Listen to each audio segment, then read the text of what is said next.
tentang persiapan kemerdekaan Indonesia pada masa pendudukan Jepang. Pada tahun 1944, kedudukan Jepang dalam Perang Pasifik semakin sulit. Garis pertahanannya dapat ditembus oleh pasukan sekutu.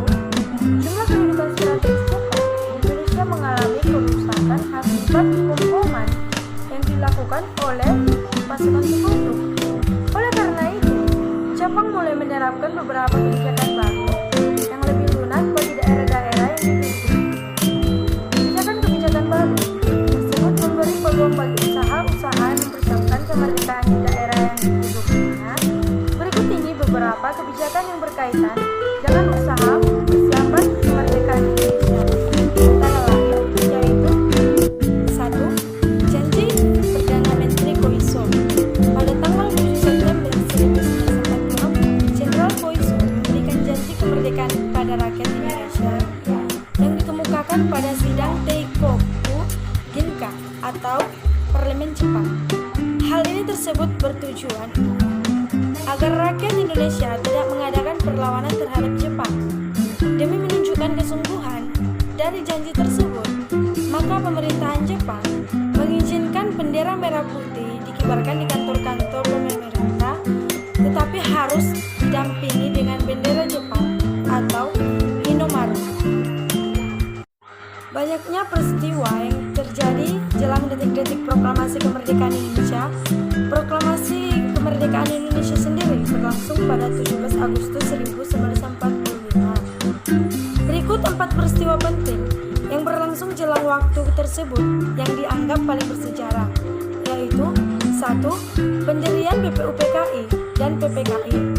BPUPKI didirikan 1 Maret 1945. Sementara PPKI didirikan pada 7 Agustus 1945. Kedua lembaga ini didirikan dengan tujuan untuk mempersiapkan kemerdekaan Indonesia sebagai sebuah negara yang berdaulat.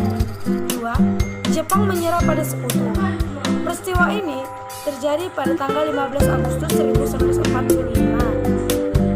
Pernyataan menyerah oleh Jepang ini disebabkan kerusakan 2 kota industri di Jepang, yakni Hiroshima dan Nagasaki, yang hancur lebur oleh bom atom Amerika. 3. Renggas Dengklok. Istilah ini menunjukkan pada peristiwa penculikan Bung Karno dan Bung Hatta oleh golongan muda dibawa ke kota kecil bernama Renggas Dengklok yang berlokasi di Jawa Barat.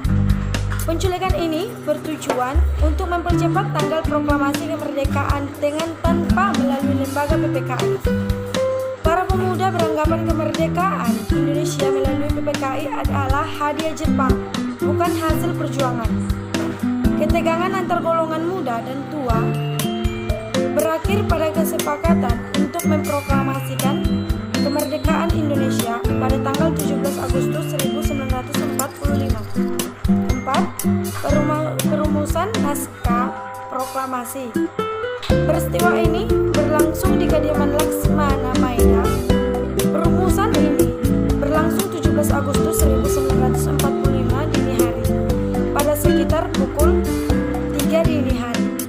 Soekarno menyampaikan pernyataan pertamanya mengenai judul teks dan dilanjutkan dengan penulisan kalimat pertama dari naskah tersebut oleh 3. Renggas Dengklok.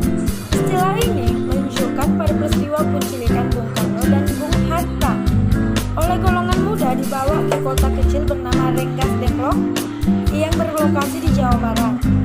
Penculikan ini bertujuan untuk mempercepat tanggal proklamasi kemerdekaan dengan tanpa melalui lembaga PPKI.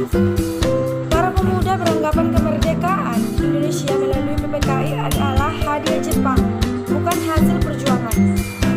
Ketegangan antar golongan muda dan tua berakhir pada kesepakatan untuk memproklamasikan kemerdekaan Indonesia pada tanggal 17 Agustus 1945.